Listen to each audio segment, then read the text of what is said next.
गए अपराध से पूरा वंश का नाश हो जाता है। यही एक कारण था कि द्रौपदी को अपमानित किया, जो कि एक चेस्ट वाइफ थी, चेस्ट विमेन थी, और उनका अपमान जो कि भगवान सहन नहीं कर सके। प्रभुपाद जी यहाँ पे लिख रहे हैं तात्पर्य में आगे कि द्रौपदी के अपमान होने से, द्रौपदी का इतना अपमान होने से सारे के सारे वंश को एक जे उसी समय अभिशाप हो गया कि आगे जाकर के सारी की सारी स्त्रियों के केस खुल जाएंगे। मतलब जितने भी पुरुष हैं कुरुवंश के, वो सारे के सारे मारे जाएंगे, क्योंकि द्रौपदी जैसी महान जो सतीव्रता नारी को इस तरीके से अपमानित किया गया। और हमने देखा भी था पिछले उसमें कहीं पे, जब सीता जी को अपमानित किया तो पूरा लंका का नाश हो गया, है ना। सीता जी को अपमानित किया, सीता जी को किडनैप करने का प्रयास किया, उसके कारण पूरा लंका का नाश हुआ। इसी प्रकार से हम द्रौपदी के केवल केस को खींचा या द्रौपदी के केस को छुआ तो सारे के सारे कुरुवंश का नाश हो गया।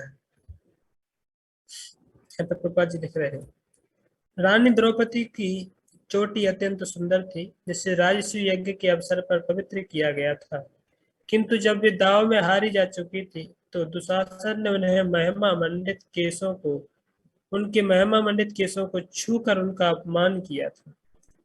तब द्रौपदी भगवान कृष्ण के चरण कमलों पर गिर पड़ी। अतः भगवान कृष्ण ने निश्चय किया कि वह कुरुक्षेत्र के युद्ध में फलस्वरूप दुशासन तथा उसके दल वालों की सारी पत्नियों के केस खुलवा कर रहेंगे। इस प्रकार कुरुक्षेत्र के युद्ध के पश्चात धृतराष्ट्र के सारे पुत्र तथा पौत्र युद्ध में मारे जा चुके थे, तो परिवार की सारी स्त्रियों को विधवाओं के रूप में केस खोलने पड़े। दूसरे शब्दों में दुशासन द्वारा भगवान के महान भक्त का अपमान किए जाने से ही कुरुवंश की सारी स्त्रियां विधवा हो गई।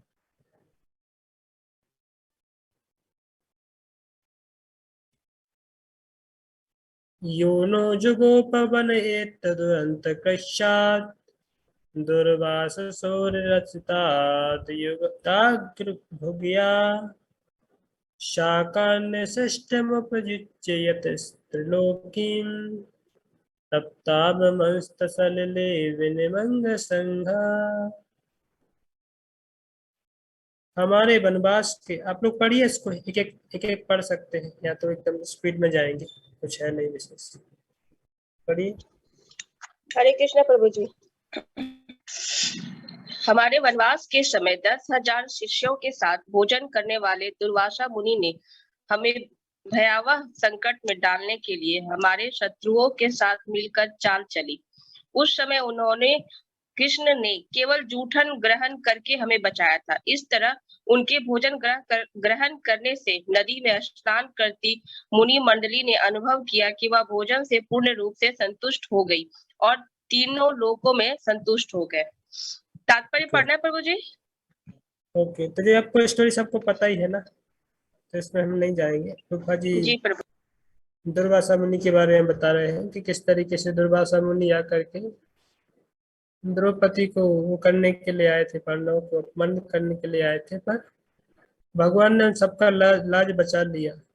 उनके पास जो अक्षय पात्र था, तो अक्षय पात्र धो के रख दिया था, और धो के रख दिया। दुर्वासा मुनि जानबूझ के उसी समय पे आए कि कुछ नहीं बचा है खाने के लिए, तो चलो अभी सबको परेशान करें। बोले हम आ रहे हैं खाने के लिए, और तुम चले गए स्नान करने के लिए नदी में।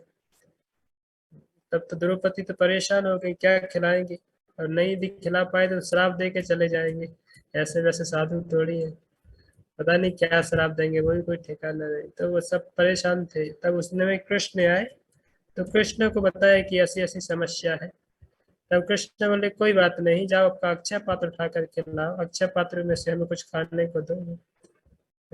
तब द्रौपदी ने बोला कुछ है नहीं, हम तो सब धो धो के रख दिया, अच्छी तरह से धो के रख दिया, कुछ बचा नहीं है खाने को। बोले कोई बात नहीं, अक्षय पात्र उठा के लाओ।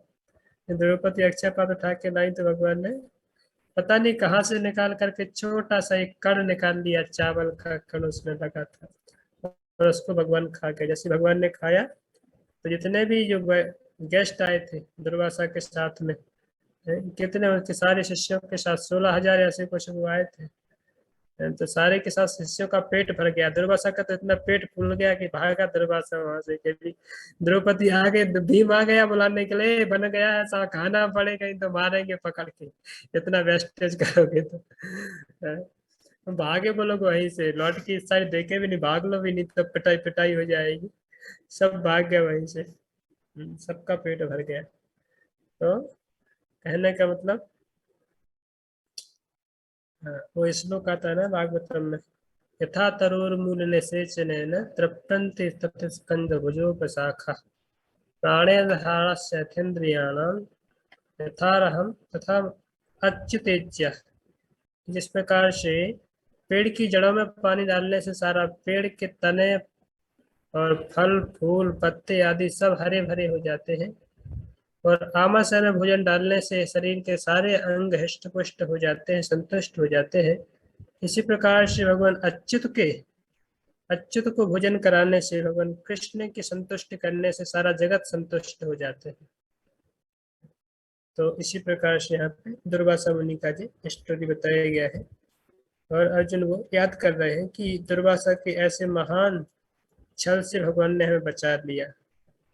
वो सब प्रभुपाद जी यहाँ पे लिख रहे हैं। भीम जब नदी पे उनको बुलाने के लिए गए, भीम को नदी तट से उन सबको बुलाने को भेजा, तो भीम ने कहा, हे महोदय, आप विलंब क्यों कर रहे हैं, आइए, आपके लिए भोजन तैयार है। किंतु भगवान कृष्ण ने भोजन का एक कण ग्रहण किया कर लिया था।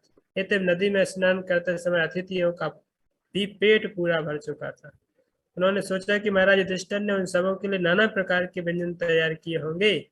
चूंकि उन्हें भूख नहीं लग रही थी और खा नहीं सकेंगे, तो महाराज युधिष्ठिर को दुख होगा, इसलिए श्रेयस्कर होगा कि भाग लो यहीं से। तो सब भाग गए।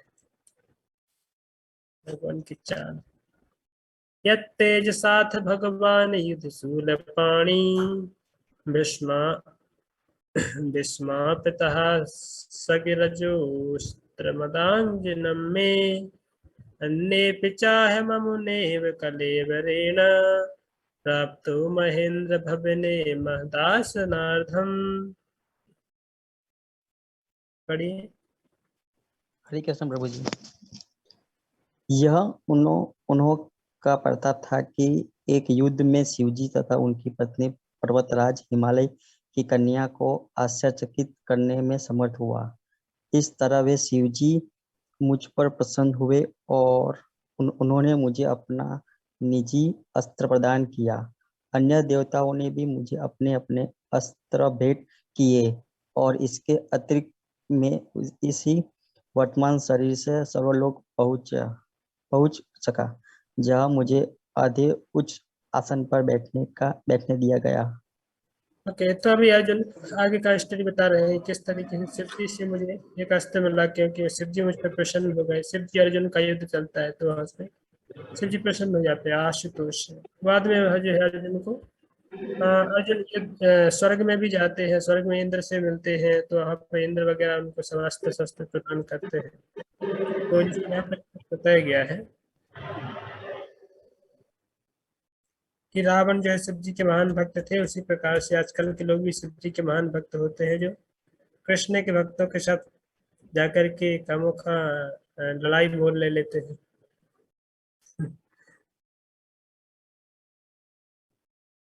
ये सब यहाँ पे दिया गया है, प्रभुपा जी ने सब कुछ दिया है कि क्यों इंद्र जो है, इंद्र के वहां पे गया अर्जुन, तो वहां पे इंद्र ने भी उनका सम्मान किया, और उनको ऐश्वर्य भोग करने के लिए अप्सरा भी भेजी इंद्र ने। और जब वहां पे इंद्र ने अप्सरा भेजी, तो अर्जुन ने जाकर के उनको माँ कह करके सम्बोधित किया।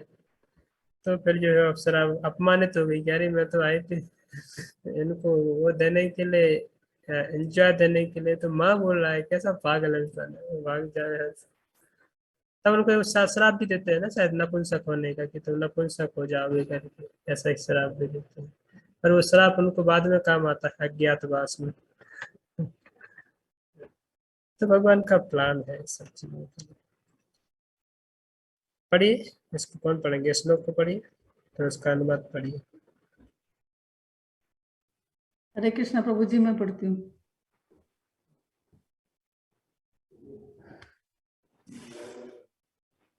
तत्रैव में विहरतो विहरतः भुजदंड युग्मम गांडीव लक्षणम अराति वधाय देवः स इंद्राश्रिता यदुन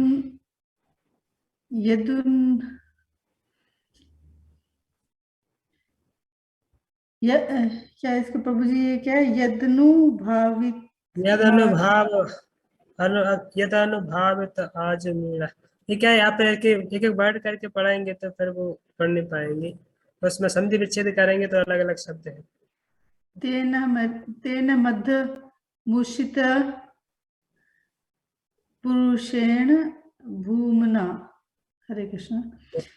जब मैं स्वर्ग लोक में अतिथि के रूप में कुछ दिन रुका रहा तो इंद्रदेव समेत स्वर्ग के समस्त देवताओं ने निवात कवच नामक असुर को, प्रभु जी थोड़ा सा नीचे स्क्रॉल, निवात कवच नामक असुर को मारने के लिए गांडीव धनुष धारण करने वाली मेरी भुजाओं का आश्रय लिया था। हे आजमीर के वंशज राजा, इस समय मैं पूर्ण पुरुषोत्तम भगवान से विहीन हो गया हूँ, जिसके प्रभाव से मैं इतना शक्तिशाली था। हरे कृष्ण। तो वही बता रहे हैं यहाँ पर अर्जुन की, एक समय ऐसा था कि मेरे पास इतनी शक्ति थी कि मैं अकेले जाकर के जिस व्यक्ति को देवता लोग हरा नहीं पाए, मैं जाकर के उनको भी हरा के आ गया। निवात कवच नाम का असुर को भी मार के आ गया, जिसको देवता लोग भी डर गए वहां पर जाने से। तो मेरी शक्तियों में, मेरी भुजाओं में इतना शक्ति था, मेरे पास इतनी सारी शक्तियां थी। पर आज मैं इतना, मेरे पास वो नहीं है शक्ति कि मैं एक छोटे से व्यक्ति के सामने हार गया। मैं क्यों? बिकॉज वो जो मुझे पावर मिला था, मुझे शक्ति मिला था, भगवान के द्वारा मिला था, इसलिए वो सब मैं कर पाया। आज वो मेरे पास नहीं है क्योंकि भगवान मुझे छोड़ करके चले गए, तो इसलिए वो शक्ति भी छीन ली गई मुझसे। कहने का यहाँ पे आजमीर के वंशज धृतराष्ट्र को, सॉरी युधिष्ठिर को कहा गया है। आपको ये पता होगा, आजमीर नाम के एक राजा हुए और उनकी दो रानियां थी। उन्होंने शादी किया था 2 रानियों से। एक जो है राजा की पुत्री थी और एक वैश्य की पुत्री थी। तो जो राजा की पुत्री से उनका बच्चा उनको हुआ, वो वसुदेव हुए शायद, और जो वैश्य की पुत्री से उनको मिले वो नंद मिले। तो इसलिए कृष्ण को नंद भी उनके पिता माने जाते हैं और वसुदेव भी उनके पिता माने जाते हैं। कोई लोग बोलते हैं कृष्ण जो है राजा है और कोई बोलते हैं नहीं वो यादव है, वैश्य। तो दोनों ही है कि उनका वहां से चला। तो इस प्रकार से तो ये कृष्ण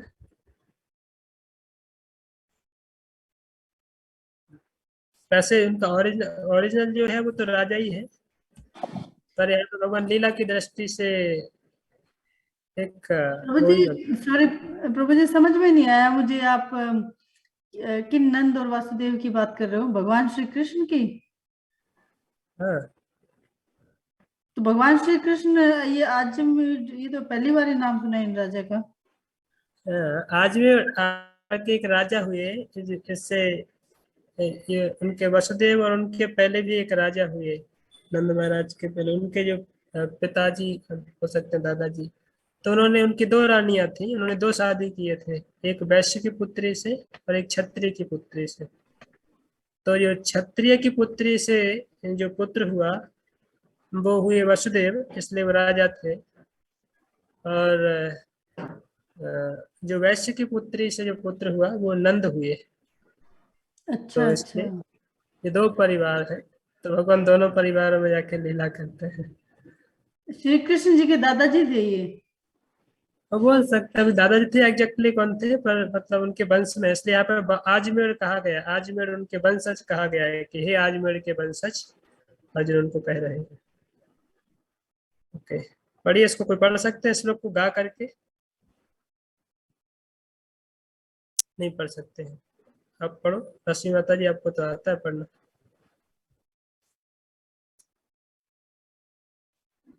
व्यस्त है। जी प्रभु जी, हरे कृष्णा प्रभु जी, दंडवत प्रणाम। पढ़ना तो नहीं आता है प्रभु जी, क्योंकि वो संधि विच्छेद में गलत हो जाता है, इधर से उधर हो जाता है, लेकिन मैं कोशिश करती हूँ। यद्वांधव कुरु बलाब्धिम अनंत पारमेको रथेन ततरे अहम तेर्यसत्वम प्रत्याहृतम बहुधनम च मया परेशाम तेजास्पदम मणिमयम च धीतम शिरोभ्य। गा के पढ़ो अभी इसको, जैसे हम पढ़ रहे गा थे। के नहीं पढ़ पाऊंगी प्रभु जी, फिर मैं मेरा ध्यान वो शब्दों के विच्छेद में, वो गाने में तो फिर गड़बड़ हो जाएगा, और ऐसे ना, ही मैंने पता नहीं कितना पढ़ा। मैं एक बार इसको पढ़ के सुनाता हूँ, आप फिर करना ट्राई। जी। यद्वान्धवः कुरु बलाब्धिमनन्तपारम् एको रथेन ततरेऽहमितीर्यसत्त्वम् प्रत्याहृतं बहुधनं च मया परेषां तेजास्पदं मणिमयं च हृतं शिरोभ्या।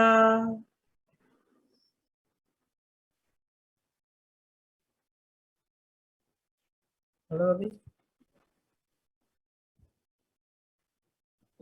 आगे चलते हैं प्रभु जी, गाने नहीं आएगा मुझे। ओके, चलिए।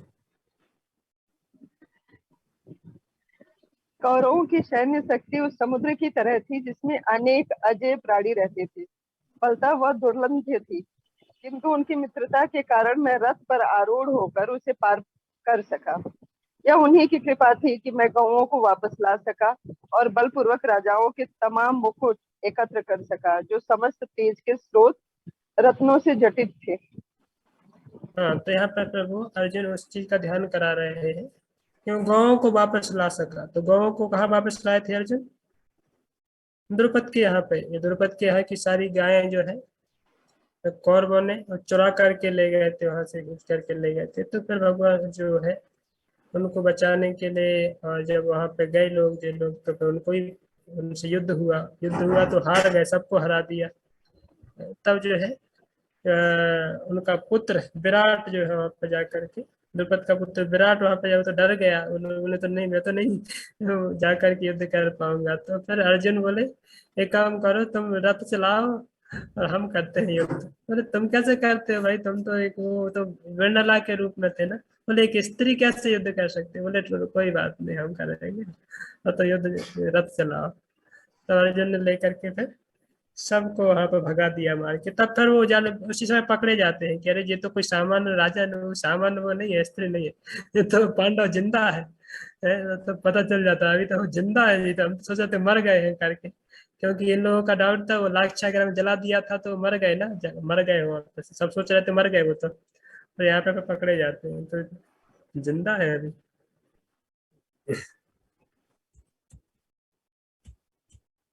यह प्रभुपाद जी ने सब तात्पर्य लिखा है पूरा, कि उन्होंने अकेले रथ पर सवार होकर के सबको हरा दिया और वहां पे गायों की रक्षा की। ओके। यो भीष्म कर्ण गुण सल समुष्म भ्रम राजन्यवरी राजन्यवर्य रथ मंडल मंडिताशु अग्रे चरो मम विभो रथ यूथपानाम आयुर्न आयु आयुर्मनांस चदशा सह ओज आक्षात। पढ़िए। एकमात्र वे ही थे जिन्होंने सबों की आयु छीन ली थी, और जिन्होंने युद्ध भूमि में भीष्म, कर्ण, द्रोण, शल्य इत्यादि कौरवों द्वारा हर लिया था। उन सब की योजना अत्यंत पटु थी और आवश्यकता से अधिक थी, लेकिन उन्होंने, भगवान श्री कृष्ण ने आगे बढ़कर यह सब कर दिखाया। तो सब अभी अर्जुन याद कर रहे हैं, वो सारी घटनाएं याद कर रहे हैं जो उनके साथ घटी थी पहले कि युद्ध भूमि में ये महान विशाल जो है वो था। इसको कंपेयर किया है पिछले श्लोक में कि वह जलाशय के समान से बहुत बड़े, जो बड़े समुद्र में बड़े बड़े तिमिंगल जीव रहते हैं, जैसे बड़े बड़े हेल मछलियां रहती हैं, तो वेल मछली को कोई पकड़ने जाएगा, उसका मुंह बंद करने जाएगा तो निकल जाएगी ऐसे ही उसको है? तो वो हाथी को निकल जाती है तो व्यक्ति उसके मुंह को बंद करने जाएगा तो क्या होगा, उसको सांस में ही अंदर ले लेगी। तो इस प्रकार से यहाँ पे शल्य, द्रोण, कर्ण, भीष्म, ये बड़े बड़े तिमिंगल हैं, बड़ी बड़ी मछलियां हैं समुद्र की, कि ऐसे ही निकल जाएंगी। महाभारत के युद्ध रूपी समुद्र में बड़ी बड़ी मछलियां हैं, ऐसे ही निकल जाएंगी।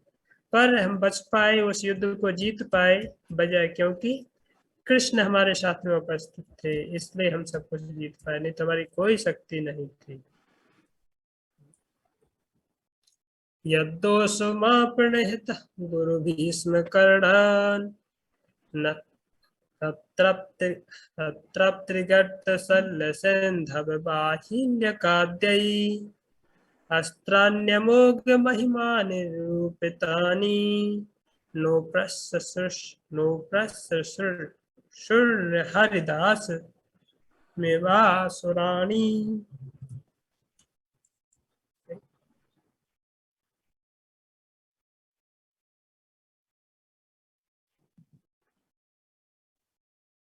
भीष्म, द्रोण, कर्ण, भूरिश्रवा, सुशर्मा, शल्य, जयद्रथ तथा बाहिर जैसे बड़े बड़े सेनापतियों ने अपने अपने अचूक हथियार मुझ पर चलाए, लेकिन उनकी कृपा से सब वे मेरा बाल बांका भी नहीं कर पाए।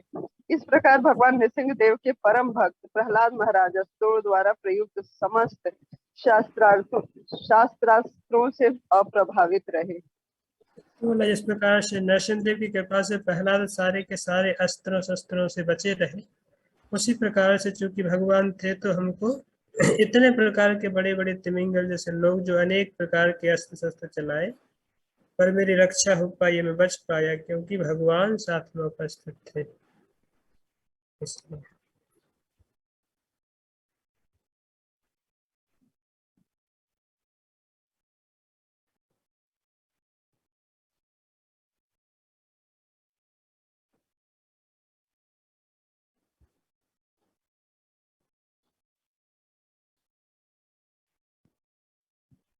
यहाँ पे अलग अलग कैरेक्टर के नाम लिए गए हैं, जिनके यहाँ पे नाम आए हैं। तो बता रहे प्रभुपाद जी, कर्ण कर्ण के बारे में बता रहे हैं, पढ़िए इसको कोई। कर्ण कौन थे?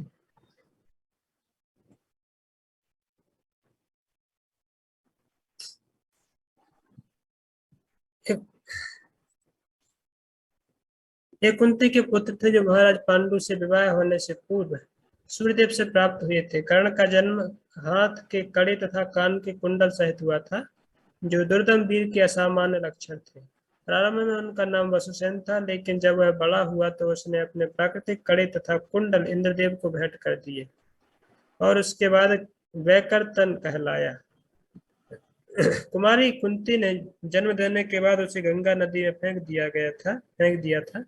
बाद में अधिरथ ने उसे उठा लिया और उसने तथा उसकी पत्नी राधा ने उसे अपनी संतान की तरह पाला पोसा। कर्ण अत्यंत दानी था, विशेषतः ब्राह्मणों के प्रति। ब्राह्मणों को दान देते समय अपना सर्वस्व देने को प्रस्तुत रहता था। इसी दानी भावना से उसने अपने कड़े तथा कुंडल इंद्रदेव को दे दिए थे, जिससे वे अत्यंत प्रसन्न हुए। उन्होंने बदले में शक्ति का नाम महान अस्त्र प्रदान किया। उसकी द्रोणाचार्य के शिष्य के रूप में भर्ती हुई थी और प्रारंभ से ही उसमें तथा अर्जुन में स्पर्धा चलती थी। अर्जुन से उसकी निरंतर स्पर्धा देखकर ही दुर्योधन ने उसे अपना संगी बना लिया था और क्रमशः उनमें प्रगाढ़ मैत्री हो गई। वह द्रौपदी के स्वयंवर में भी उपस्थित था और जब उस सभा में उसने अपनी प्रतिभा का प्रदर्शन करना चाहा तो द्रौपदी के भाई ने घोषणा की कि कर्ण उस प्रतियोगिता में भाग नहीं ले सकता, क्योंकि वह शूद्र है, अर्थात बड़ाई का पुत्र था। यद्यपि उसे उस प्रतियोगिता में भाग लेने नहीं दिया गया, किंतु जब अर्जुन मत्स्य भेद में सफल रहा और द्रौपदी ने अर्जुन को माला पहना दी तो कर्ण तथा हारी हुई राजकुमारों ने द्रौपदी सहित जाते हुए अर्जुन के लिए असामान्य रुकावट खड़ी की। विशेष रूप से कर्ण उनसे बहादुरी से लड़ा, किंतु वे सभी अर्जुन द्वारा परास्त हुए। दुर्योधन कर्ण से अत्यधिक प्रसन्न था, क्योंकि अर्जुन से उसकी निरंतर स्पर्धा चलती रहती थी। और जब दुर्योधन राजा बना तो उसने कर्ण को अंगराज का राजा बना दिया, अंगराज्य का। द्रौपदी को जीतने का प्रयास असफल होने से कर्ण ने दुर्योधन को सलाह दी कि राजा द्रुपद पर हमला कर दिया जाए, क्योंकि उसे हराकर द्रौपदी तथा अर्जुन दोनों को बंदी बनाया जा सकता है। लेकिन द्रोणाचार्य ने इस षड्यंत्र के लिए उनको फटकारा। अब फलतः वे इस कार्य से व्रत हो गए। कर्ण कई बार हारा था, न केवल अर्जुन से अपितु भीमसेन से भी। वह बंगाल, उड़ीसा तथा मद्रास के सम्मिलित राज्य का राजा था। बाद में उसने महाराज युधिष्ठिर के राजसूय यज्ञ में सक्रिय भाग लिया, और जब शकुनी द्वारा सुझाए जाने पर प्रतिद्वंदी बंधुओं में जुआ खेला गया तो कर्ण ने उसमें भाग लिया, और जब द्रौपदी दांव पर चढ़ गई तो वह अत्यंत प्रसन्न हुआ था। इससे उसके पुराने बैर का शोधन हुआ। जब द्रौपदी को दांव पर लगाया गया, उसने ही अत्यंत प्रोत्साहित होकर इसकी सूचना दी, और उसने ही पांडवों तथा द्रौपदी को निर्वस्त्र करने के लिए दुशासन को आज्ञा दी। उसने द्रौपदी से दूसरा पति चुनने को कहा, क्योंकि पांडवों के द्वारा हारी जाने से वह कुरुओं की दासी बन चुकी थी। वह पांडवों का स्थायी दुश्मन बना रहा, और जब जब अवसर मिलता रहा वह उन्हें नीचा दिखाने का प्रयास करता रहा। कुरुक्षेत्र के युद्ध में उसने पहले ही परिणाम जान लिया था, और उसने अपना अभिमत व्यक्त किया था कि अर्जुन के सारथी के रूप में कृष्ण के होने से यह युद्ध अर्जुन द्वारा जीता जाएगा। तो वह भीष्म का सदैव विरोध करता रहा, और कभी कभी गर्वित होकर कहता कि यदि भीष्म उसकी योजना में दखल न दे तो वह पांडवों को 5 दिनों में जीत सकता है। लेकिन जब भीष्म की मृत्यु हो गई तब वह अत्यंत दुखी हुआ। उसने इंद्र से प्राप्त हुए शक्ति अस्त्र द्वारा घटोत्कच का वध किया। अर्जुन ने उसके पुत्र वृषसेन का वध किया। उसने सर्वाधिक पांडव सैनिकों को मारा था। अंत में अर्जुन से उसका घनघोर युद्ध हुआ, और वह अकेले ही ऐसा था जिसने युद्ध में अर्जुन के मुकुट को गिराया था। लेकिन ऐसा हुआ कि उसके रथ का पहिया युद्ध भूमि के कीचड़ में फंस गया, और जब उस पहिए को ठीक करने के लिए रथ से नीचे उतरा तो उसके मना करने पर भी अर्जुन ने उसे मार डाला। तो यहाँ पर जो बताया गया है, अलग अलग नाम दिए हैं, तो नाम के बारे में बताए। जयद्रथ के बारे में बताया है कि वृद्धसेन का एक अन्य पुत्र था जयद्रथ, सिंधु देश का राजा था जो पाकिस्तान में है।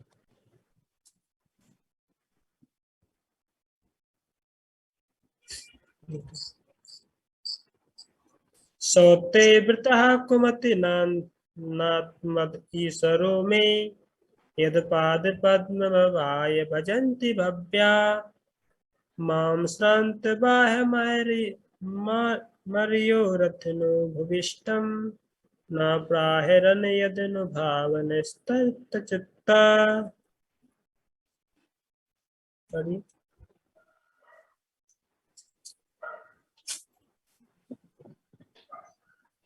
यह उन्हीं की कृपा थी कि जब मैं अपने प्यासे घोड़ों के लिए जल लेने रथ से नीचे उतरा था तो मेरे शत्रुओं ने मुझे मारने की परवाह न की। यह तो अपने प्रभु के प्रति मेरा असम्मान ही था कि मैंने उन्हें अपना सारथी बनाने का दुस्साहस किया, क्योंकि मोक्ष प्राप्त करने के लिए श्रेष्ठ पुरुष उनकी पूजा तथा सेवा करते हैं। तो बता रहे हैं कि मैं इतना मूर्ख था कि मैं उनको सारथी बना के जोतता रहा, ड्राइवर बना के चलाता रहा। मुझे ज्ञान नहीं उस समय बैठा कि वो कौन है। स्वयं पूर्ण पुरुषोत्तम भगवान है, जिनको योगी लोग, ज्ञानी लोग उनकी पूजा करते हैं, सेवा करते हैं, भक्ति करते हैं। उनको मैंने अपने ड्राइवर की तरह उपयोग किया, इसलिए वो चले गए मुझे छोड़कर।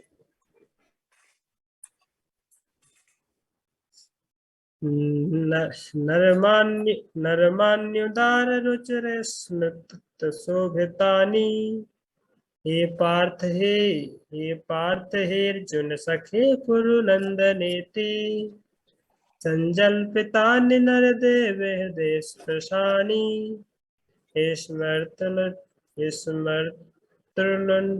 स्मर्तुलुठन्ति हृदयं मम माधवस्य। ओके,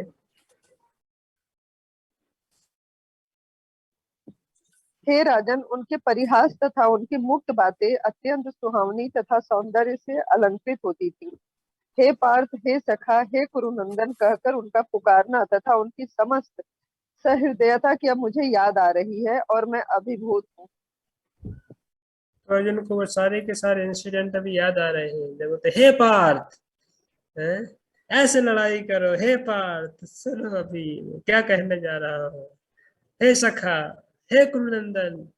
तो अर्जुन के अलग अलग नाम भगवान लेते थे ऐसे, तो सब याद आ रहा है कितने प्रेम से पुकारते थे, कितने प्रेम से बुलाते थे, कितनी मुस्कान। तो सबके सब पता है ना, कोई प्रेमी होता है तो वो कैसे बात करता था, क्या उसका मोटिव, कैसा उसका इंटेंशन रहता था, वो कैसे व्यवहार करता, सब कुछ याद आता है, एक एक उसका एक्टिविटी याद आते हैं।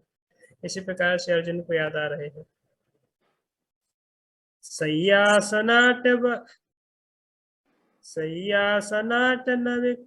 नविकथ भोजनादि वैक्याद्वयश्रतवानिति विप्रलब्धा सख्यो सखे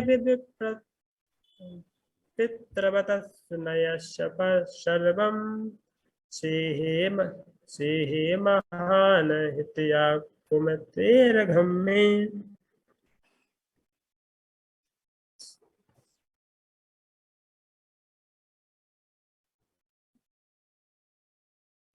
हरे कृष्ण प्रभु जी। सामान्यतः हम दोनों साथ साथ रहते और सोते, साथ साथ बैठते और घूमते जाते और बहादुरी के कार्यों के लिए आत्म प्रशंसा करते हुए कभी कभी यही कोई भूल होती तो मैं उन्हें यह कहकर चिढ़ाया करता था, हे मित्र, तुम तो बड़े सत्यवादी हो। उस समय भी जब